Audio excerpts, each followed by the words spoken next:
You were 7 years old when you cried at a commercial. Not because something terrible happened, because a dog looked lonely on screen for 3 seconds, and you felt it like it was real, like it was yours. Everyone laughed. You didn't understand why they didn't feel what you felt. You still don't. You walk into a room and know immediately that something is off. Before anyone speaks, before anything happens, you just feel the air change. You feel the tension between two people who are pretending everything is fine. You feel the weight of a conversation that ended 10 minutes before you arrived. And then you carry all of it home with you. A song comes on, and you have to stop what you're doing. Not because it's beautiful, because it reached inside you and touched something you didn't even know was there. A stranger on the street looks sad, and it stays with you for hours. You replay conversations from 3 days ago, searching for the moment something shifted, trying to understand why it still hasn't left you. Everyone else seems to move through the world like it's a surface. For you, everything has depth. And for most of your life, you've been told that's a problem. There is a word that gets used for people like you. Sensitive. Said like a warning. Said like an apology. Said like something that needs to be fixed, or outgrown, or managed. But here is what that word has always gotten wrong. Sensitivity is not weakness. It is not immaturity.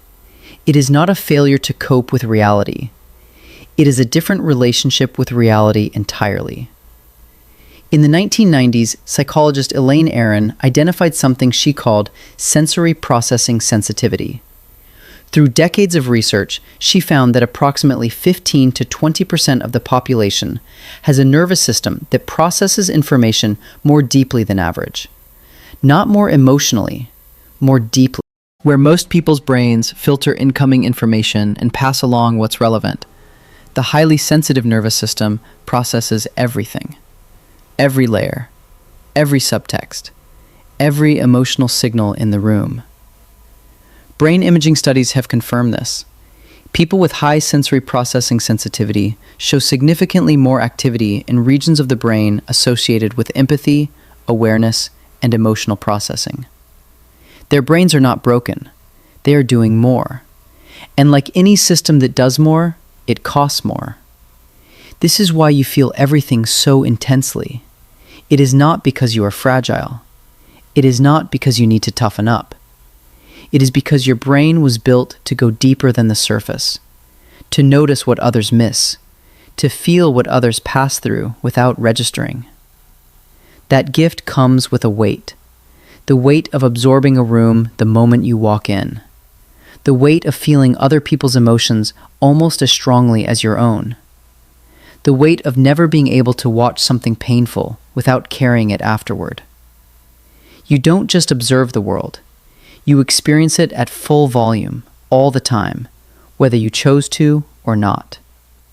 Here is what it actually looks like. And if you recognize yourself here, I want you to stay with me. You need more recovery time than the people around you.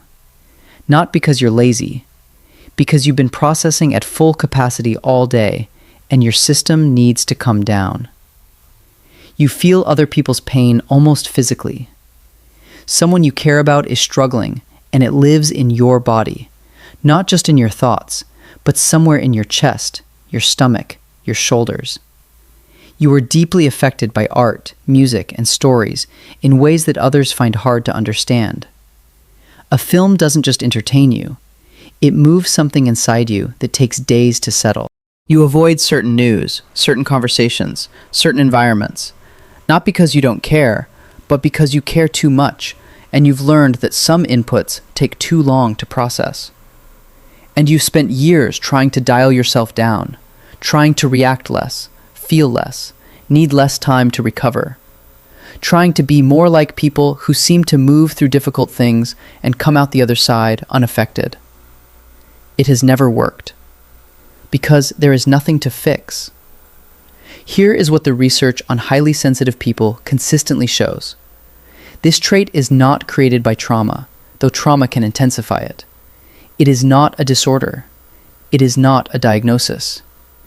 It is a normal variation in the human nervous system, present across cultures, present in over 100 species of animals, and present in exactly the proportion that would make evolutionary sense. Because a group needs people who feel the tension before it becomes conflict, who notice the shift before it becomes a crisis, who pick up on what is unsaid before it becomes damage. You were never too much. You were always the one who noticed first.